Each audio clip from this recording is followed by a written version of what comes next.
all right, boss. Okay, but what about them two guys in that card game? Who are they? They just started, boss. There ain't no trouble yet. If you just let me handle things in my own way, now I take care of all the small crimes. All you have to do is look after the big stuff, such as the law and that new preacher over at Mount Zion Baptist Church.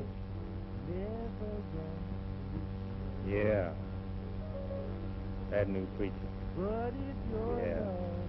Boss, that joker's preaching ain't done our Sunday business no good at all. And I think we ought to stop.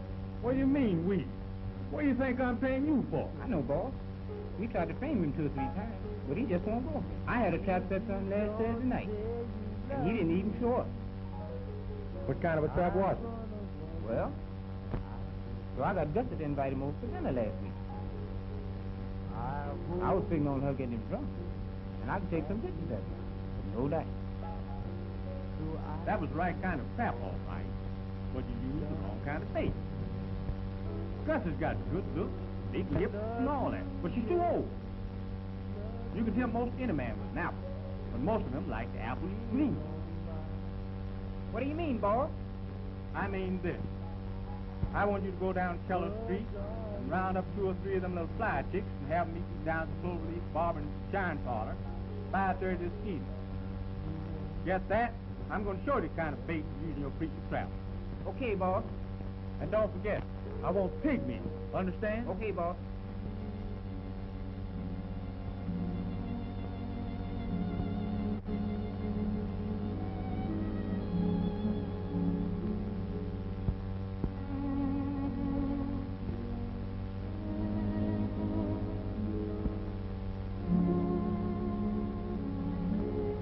Blessed is the man that walketh not in the counsel of the ungodly, nor standeth in the way of sinners, nor sitteth in the seat, but his delight is in the law of the Lord, and in his law doth he meditate day and night. He shall be like a tree planted by the river, that bringeth forth fruit in his season. His leaf also shall not wither,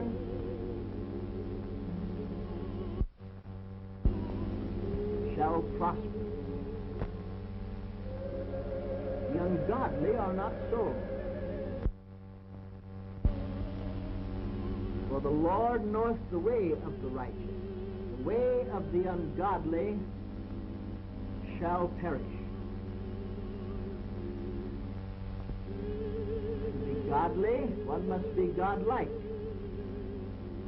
And to be godlike, one must necessarily be pure in heart. Purity of heart was the very essence of Christ's message back. Come on, boss. It's about time for us to go. What time is it? About 10 minutes to 1. I hope those girls don't get cold feet. They'd better not. Come on, boys, let's go. Come here, Sanders. What is it, boss?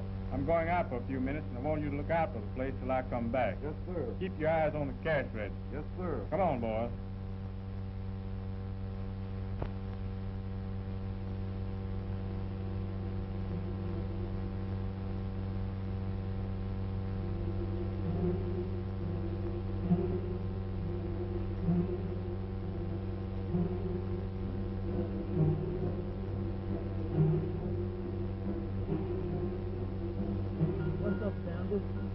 Me alive. I think the boss is going to church. Boss going to church? Yeah. Just that new preacher been here, you know, that's where all our cash customers go. Well, I reckon that's a good thing.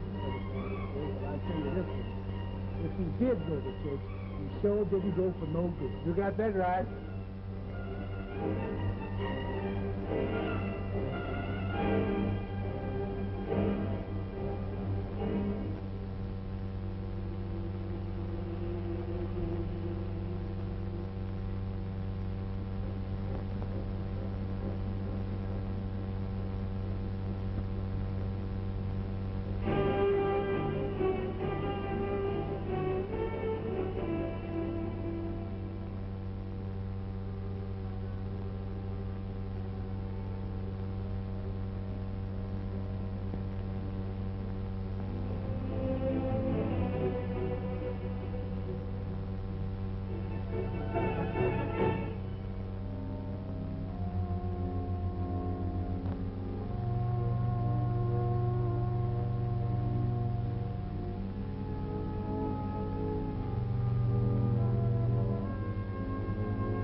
Must be new to our congregation. We are. Yes, we are. And we enjoyed your services, too. We've come to find out just how we might go about becoming converted. Oh, yes, Reverend. We really do want to be Christians. I just think one can be a so much better person with religion. And we thought that you could possibly... Oh, but rather, we don't want to keep you from your dinner. The parsonage is just on our way. And we'll walk that far with you if you don't mind. How about it, girl? Let's do. Sure.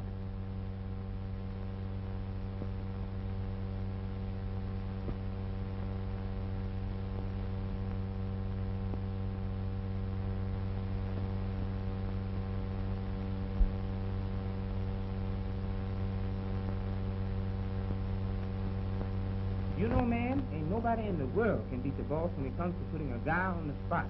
It's really gonna be too bad. You sure do know, because any pose of that baby-talking Mabel gets that preacher in is gonna be too much for his congregation and too bad for him. That's right. And is that all you want us to do, Reverend? It's just as simple as that. Well, I'd like to know who you are. And I hope you'll come back to church next Sunday. I'm Mabel, and of course you can expect me back. I'm Minnie. She's May. But we have a few minutes to spare, and we might as well go in and let you tell us all about it right now. Don't you think? That's a good idea. That is, if you don't mind, Reverend. Oh, not at all. You're quite welcome.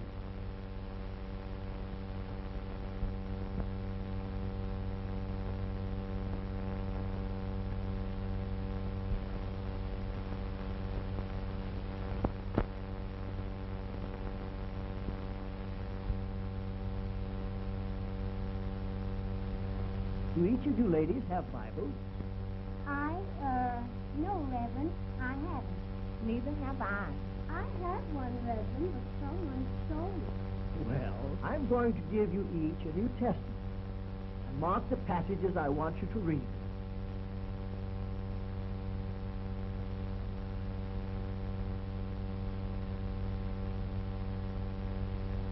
Fifth chapter of St. Matthew, 1st to 48th verse inclusive. 6th chapter of St. Matthew, 1st to 24th verse inclusive. 15th chapter of St. Matthew, 1st to 20th verse inclusive. 7th chapter of St. Matthew, 1st to 29th verse inclusive. And the 6th chapter of Romans, 1st to 23rd verse inclusive. And I feel quite sure that if you will read and digest this much of the Holy Scriptures, it will do you young ladies a lot of good.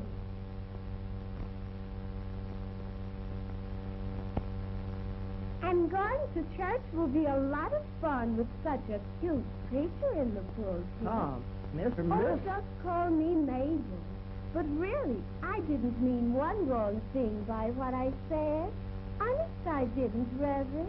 But you see, I never had a brother or any like other girls have. And no one has ever tried to teach me right from wrong before. And you're such a big, strong, and handsome man. And so I just... I know. Say, what is this? You'll understand Mabel quite well with this under your belt. Thank you, Rev. Thank you. That was a beautiful poem. Thank you, Rev. That was a lily, Rev. That was a lily. Thank you. Well, here's the first pastor. Less green but more welcome. It's too bad, Rev, that you won't drink with us. This is your party, you know. You all ought to be ashamed of yourselves for offering that vile stuff to a minister of the gospel. Why, don't you know preachers don't drink whiskey? They drink gin.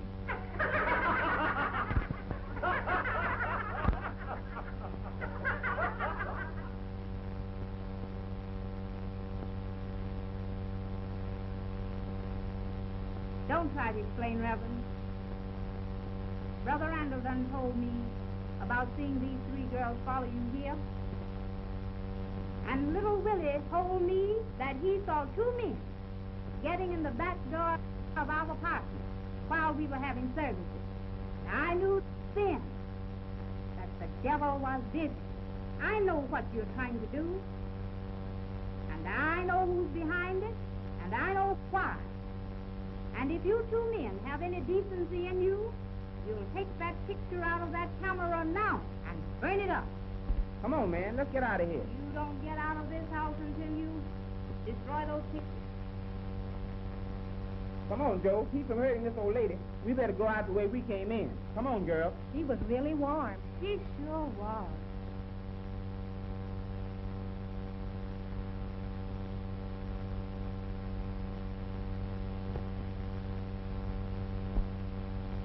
Come, Sister Caroline. A short stick is too poor a weapon to fight the devil with. Maybe it is, Reverend. But if I had any kind of stick now, that devil would have some busted horn.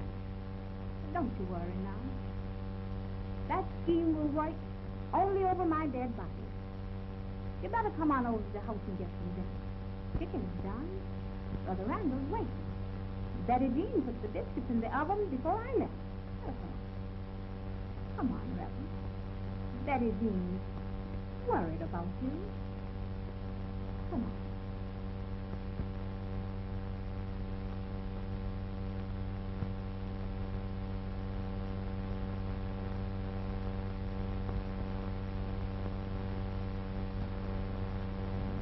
Oh, but Jasper, surely there must be some way out of this. Maybe you could just explain the whole thing to the church, and then no one would pay any attention to whatever those men might say or do. No, my dear. It's not as easy as that. But the people of our church, they love you. They'd go to any length to help you. You must realize that. Human nature is not so generous, Betty Jean. I am only a servant to my people. A servant from whom much is expected.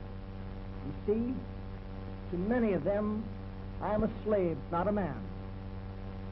Therefore, to many of them, their affections are conditional.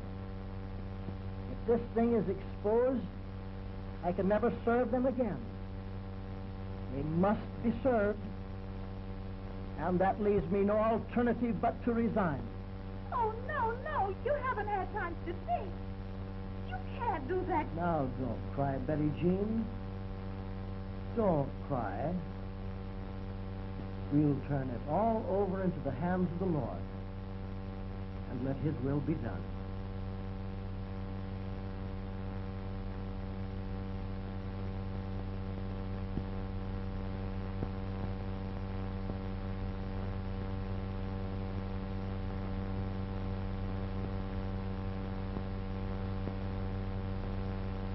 Where's Betty Jean? Why isn't she waiting on me tonight? Well, Betty Jean isn't feeling well. And besides, she don't like to wait. She don't like to wait on me. What's the matter with me? You're not a kind, Jim. Oh, I see. I'm not a preacher.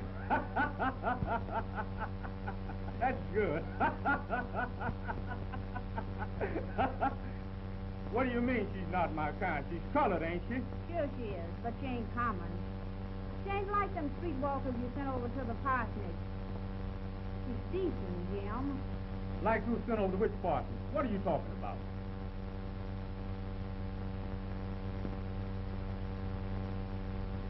Jim, I know what happened at the parsonage today. And I know exactly who's behind it all, too. But you know as well as I that I'm not going to let you go through with it. Listen, Mama Carey. I've stood for a whole lot of your meddling in my affairs, but this is too much. That darn preacher's been trying to put me out of business since the first day he came here. And you and that highbrow niece of yours are trying to help him do it.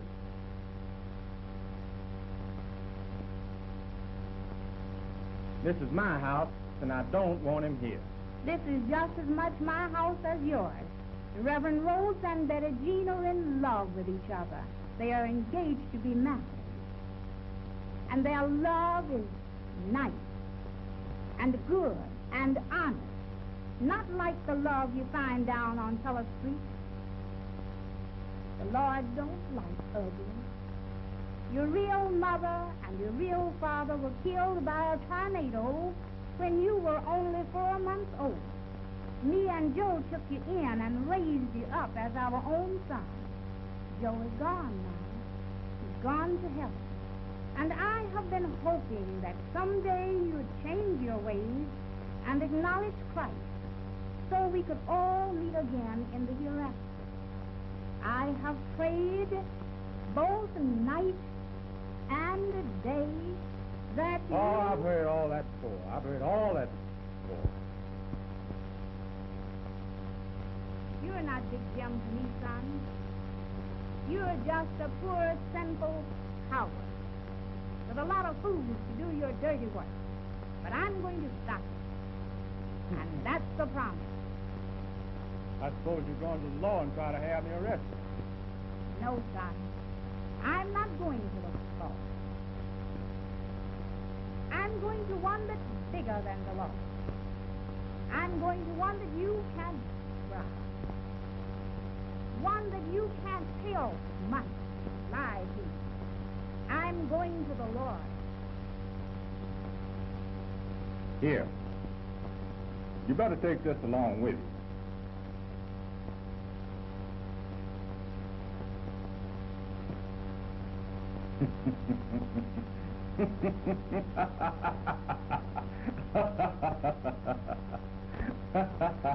Maybe the Lord won't like the way one of his male servants is carrying on down here in Yamacross.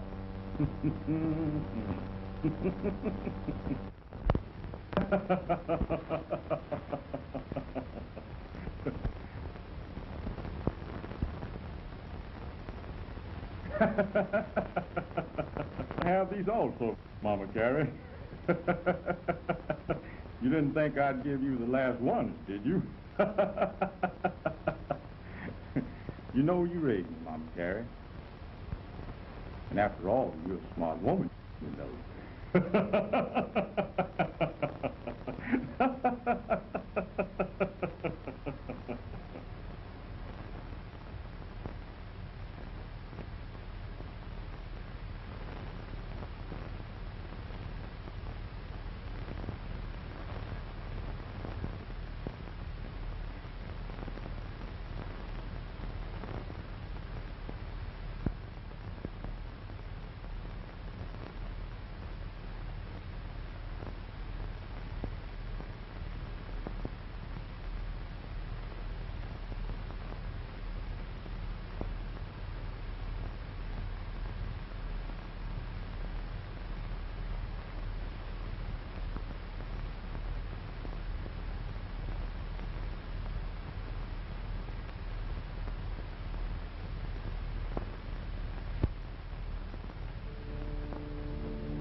But you kids will have to admit that he is cute. And if he could stop being a preacher long enough, I might let him come up and see me sometime. Gee, but I could really go to town with that guy. And if he could just come on, you know. Okay, you chicks. The boss is ready to see you in office. Come on. Ain't we been here all evening waiting on him? And furthermore, who do you think this is? Oh, don't get fly. Come on.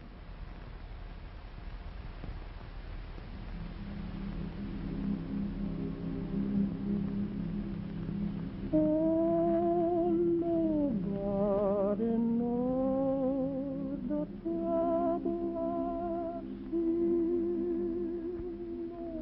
Nobody knows. I know you must be up in heaven tonight. You're bound to be up there.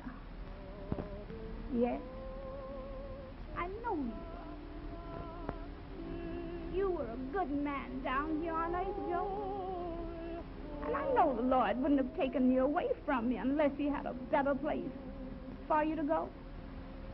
I know you're safe in the arms of Jesus tonight, honey. But your Caroline's in trouble down here on earth. And she needs you. Yes, Joe. I need you right now. I know you can't leave from up there, Joe, and come down here and help me yourself. But you can go to my Lord and tell him that one of his faithful servants is in trouble and needs his help. He'll do that, Joe. I know he'll do it. I know he will.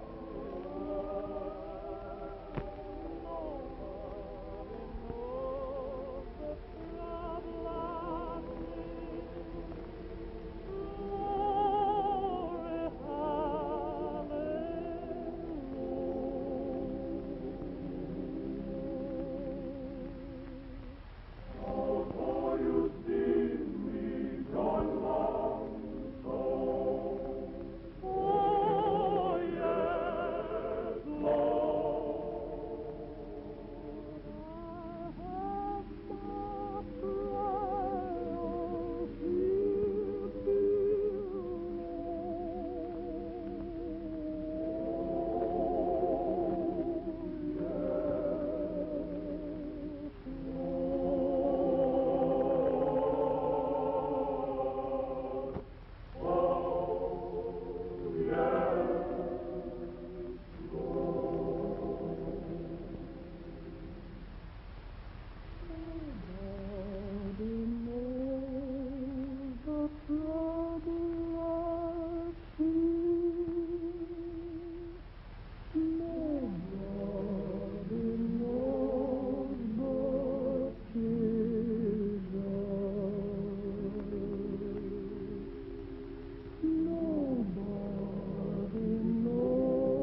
I'll take that package you've got behind you, Mama Carey. No, Jim. I'm not going to give you these pictures. I'll die first. I said I'll take them. And if you don't give them to me, that's exactly what I'm going to do. Give them here. No, Jim. I won't. I said give them here. And I said no. Leave me alone. Give them here, I said. Help me. Give them here. Please, Give them help here, I me. said. Stop. Give them here. I'll fix you. Leave I'll fix me. you. Leave me alone. Leave me alone. Give them here, I said. Help me. Give them here. Please, Give help them here, I me. said. Stop. Give them here. I'll fix you. Leave I'll fix me. you. Leave me alone. Oh. Oh.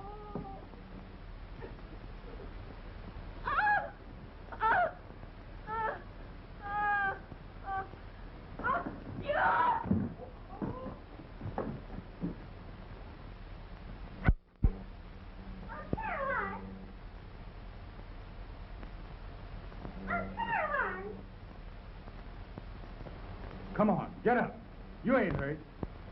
Aunt Caroline! Oh, where are you, Aunt Caroline? Mama Carey. Mama Carey. Who hit you, Mama Carey? Who hit? Mama Carey. Mama Carey. Mama Carey. Oh, Aunt Caroline, what's the matter? What's the matter with her? Who hurt her? I don't know. I come in here a little while ago, and she was lying down here on the floor, and the safe was open, and my money gone out there, and the window was open out there. I don't know. Somebody must have come in here and done a...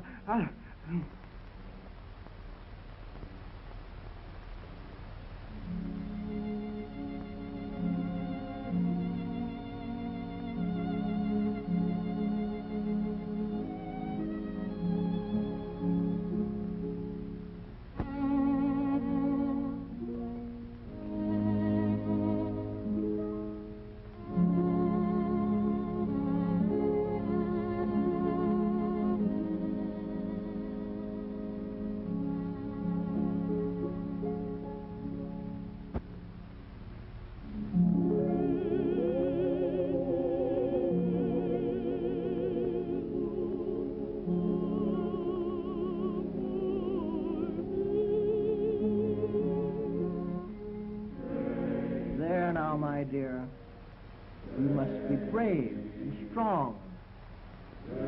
Why, you can't go on. Personal weakness. It's the mysterious uncertainty about how it happened. Yes, I know. But your cousin, Mr. Bottoms, tells me there was over $400 stolen from the safe in $20 bills. And that being the case, why, it won't take long for the law to trace the burglar. That's just the point. You see, Jasper, I don't believe there ever was a burglar. There's something strange about the whole thing. Something between Jim and Aunt Caroline. Oh, I know they quarreled because of those pictures, but I can hardly bring myself to believe he deliberately hurt her because of them. And yet, when I think of her just lying there, unable to tell us who hurt her and why, yes, and about Jim, too, because I'm sure he had something to do with this. You can't judge him unfairly. After all, you weren't in the room when it happened. Then, too, you must remember that the hand which casts a stone cannot be hidden from the Lord. God works in mysterious ways, my dear. And there is no doubting about it that he performs wondrous things. And in his own good time, he'll bring the guilty to justice. You're right, Jasper. God will take care. I know he will. Sister Caroline is trying to talk, Reverend. I think she's coming too. Thank you, Brother Randall. I'll be right in. I think you'd better wait here. I'll be right back.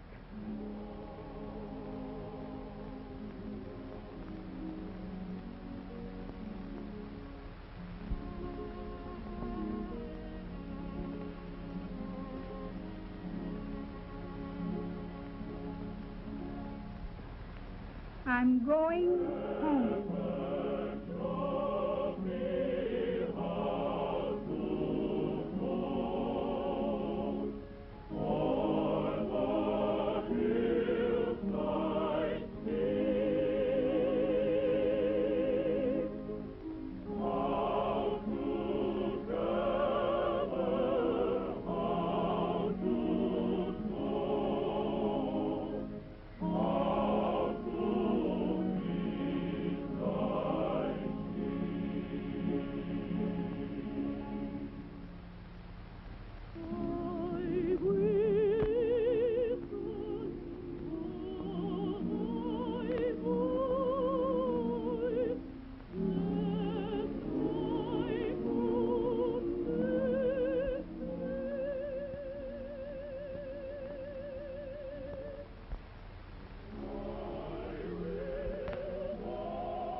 She's gone, Betty Jean.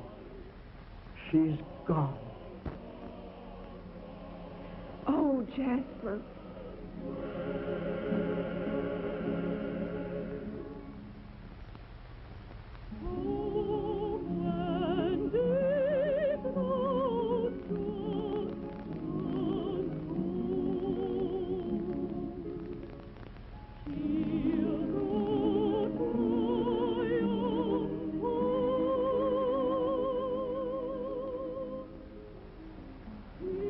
Weep not.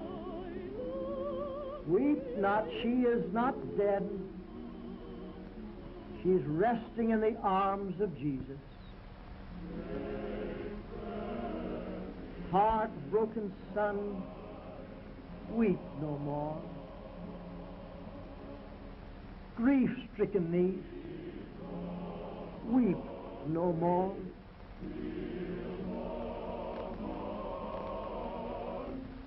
Left lonesome friend, weep no more. She's only gone home. Day before yesterday morning, God was looking down from his high heaven, looking down on all his children, and his eyes fell on Sister Caroline, tossing on her bed of pain. And God's big heart was touched with pity, with everlasting pity. God sat back on his great throne and commanded that tall, bright angel standing at his right hand, "Call me death." And that tall, bright angel cried in a voice that broke like a clap of thunder, "Call death! Call death!"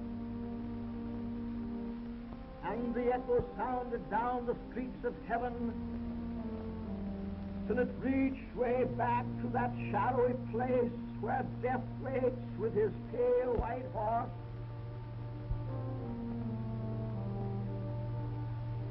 And death heard the summons, and he leaped on his fast horse, pale as a sheet in the moonlight.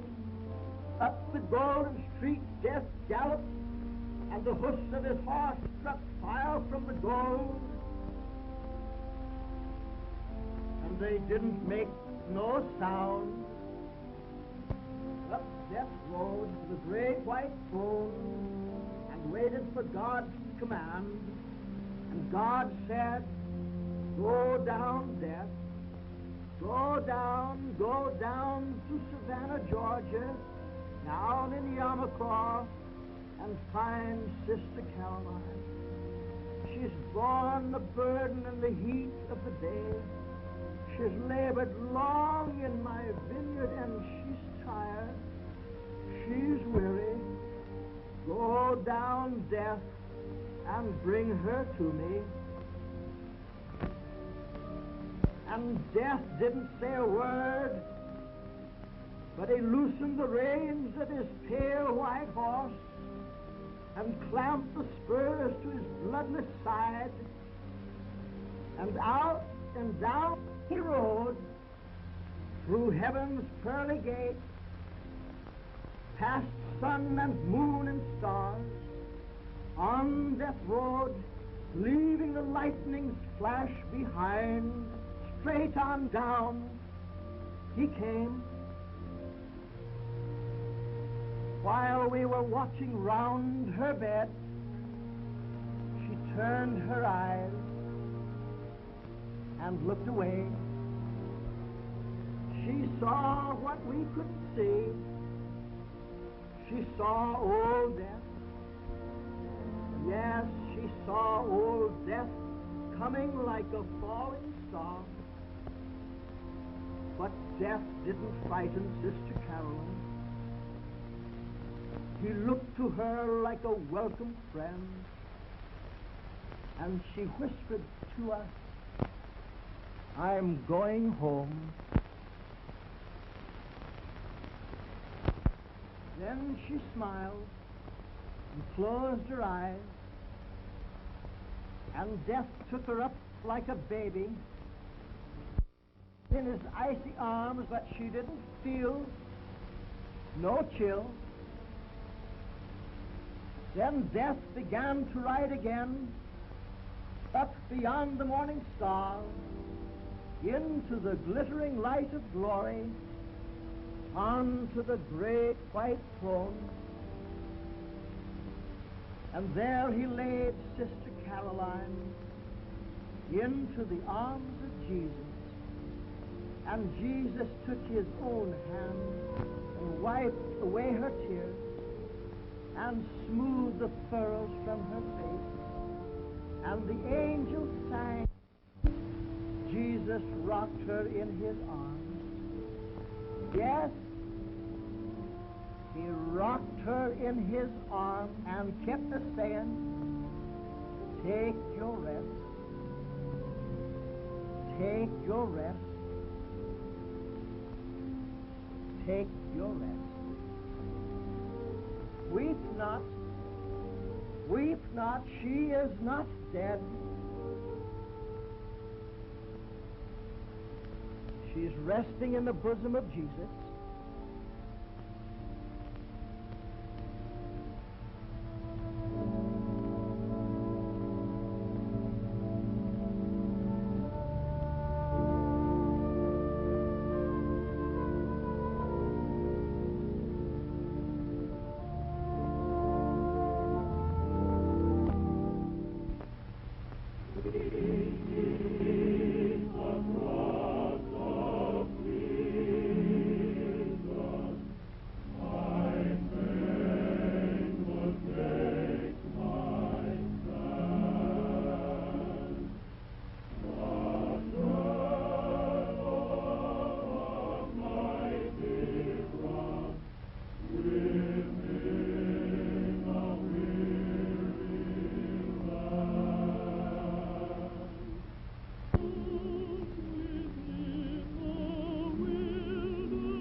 Betty Jean. You love her, don't you, Jim? Sure you do. But she's not your kind, Jim. Oh, she's colored all right, but she's not common. Too bad. Too bad. Miss Bell, will you please watch out for me? I'll be back in a little while. Yes, Mr. Bottoms, I will.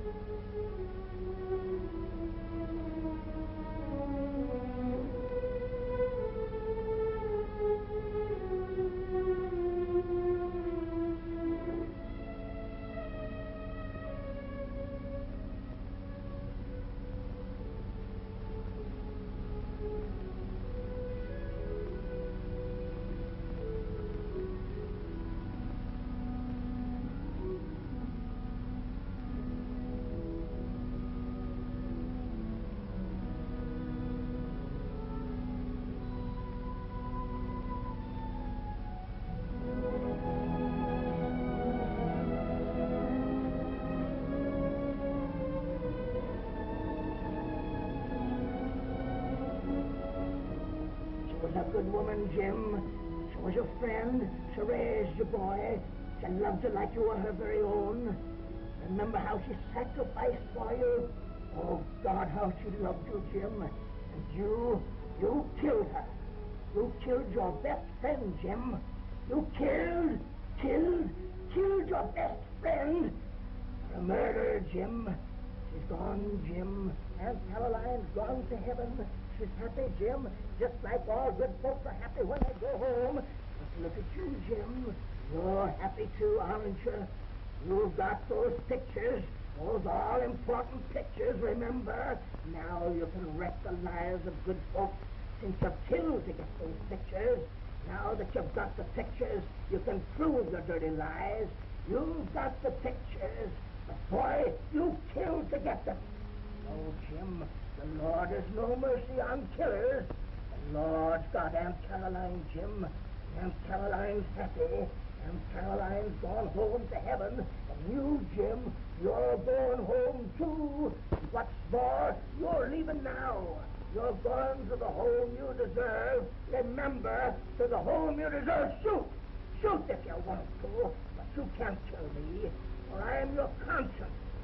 See, Jim, I am part of you. Shoot! Shoot! Shoot if you like. I'll still be here. I'll always be here. I told you, Jim, that you can't leave me. I'm your friend. I'm you, boy. See, we're partners.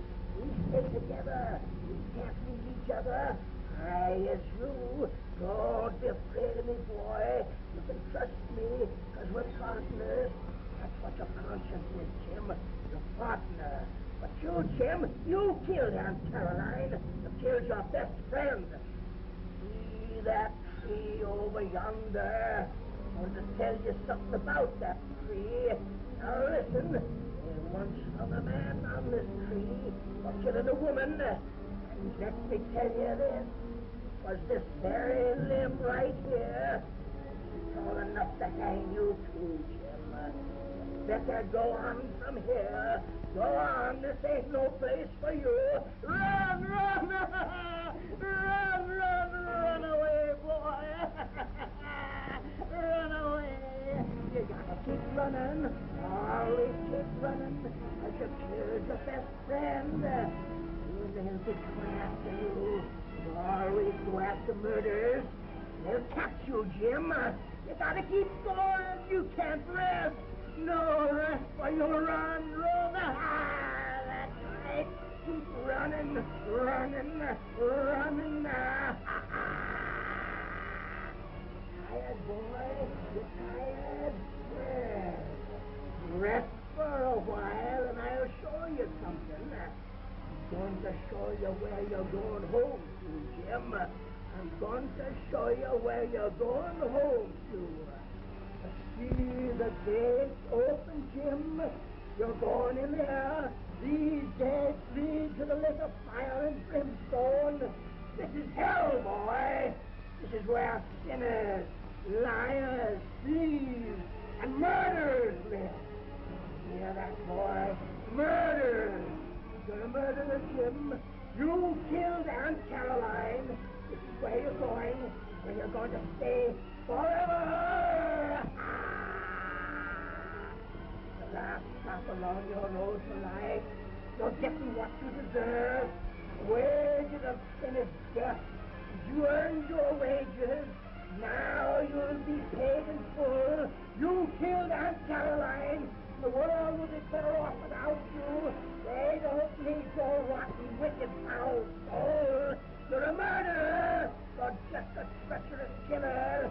A killer! A killer, Jim! You're just a killer! You've always right, beat, fight. God found his place for you. A place where you'll be happy because you'll be with your own kind. And may God have mercy on your soul. May your soul rest in peace. Rest in peace.